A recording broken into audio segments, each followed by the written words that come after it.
Okay, Logic opens as normal and you choose empty project. When empty project window opens, you're presented with another window. The first window is software instruments. We're going to create an audio instrument in this instance. You follow my mouse and click create. And here we have now an audio channel on the left hand side.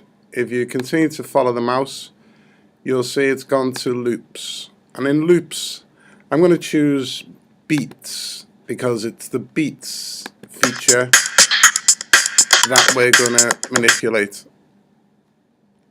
You're presented with another window, import tempo information. We'll say no at this stage. You're presented with a second window, and you'll just click OK. I'd like to hit escape and choose number 5 on your keyboard, which gives you the scissors. Cut the loop, go back to escape, hit 1. We're going to remove a big part of this loop. Going to highlight the loop again and hit C on the keyboard, which gives us the loop feature. We'll go back to the media window on the right hand side and just get more space. At the moment, I'm just extending the visual down in the right hand corner and widening the track.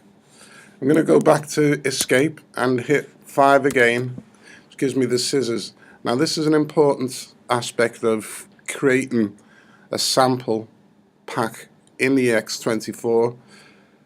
Once you've got your scissors, you go to the blackened line at the top of the loop and you click Alt, and what that does in clicking Alt and cutting down, it creates a number of regions for us. Now we want all these regions highlighted. Once they're all highlighted, you go to the audio window just above the loop and you want to convert regions to new sampler track. And what that's going to do for us, it's going to take this loop we've just created and cut and divide it into sections using the X24. Okay, I click. Another window pops up and that says create zones from regions or transient markers. At this early stage we'll just leave it on regions and we'll just click OK. And what you'll see that's happened is another track's being created, which is a MIDI track, and this is our EX24 now. If we double click on our EX24, we'll see it's got the loop name highlighted in green. What we need to then do is go to edit. Now this is the cut up samples we've just created. Now in our EX24. Now the important aspect of this to do is to, where the mouse is and it says instruments, we need to save as. And what we're doing when we're doing this is we are creating a sample pack of the instrument we've just created. We'll rename it and we'll call it drums cut _1. Now it's important that you use _1, otherwise Logic will find it really difficult to find your new sampled instruments. Click save and then we can close that window. So we've got now in the green highlighted text, we've got drum cut 1. We also have to go into where it says default and save settings as, and we're going to call this drum cut _1. So we've created 2 drum cut _1s. One's from the zone area and the other is the front panel of the X24. Now we can close this window.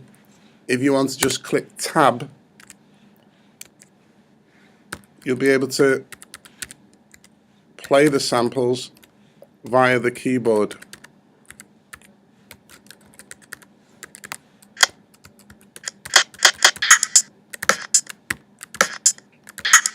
Now the clever thing about Logic, it's created the loop we'd had in an audio feature as a MIDI region now. You'll see that the audio loop is grey, which means it's being muted. So what you're listening to now is the actual sample from the EX24.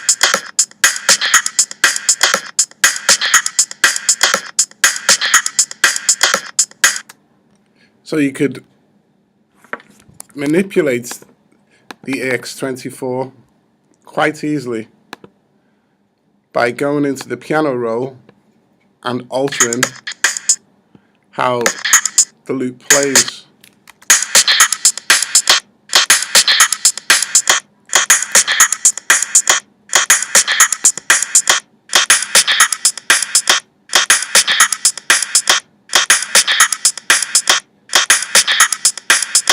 Okay, I'm going to stop it there. That's stage 1, creating a sample pack in EX24. Look out for stage 2.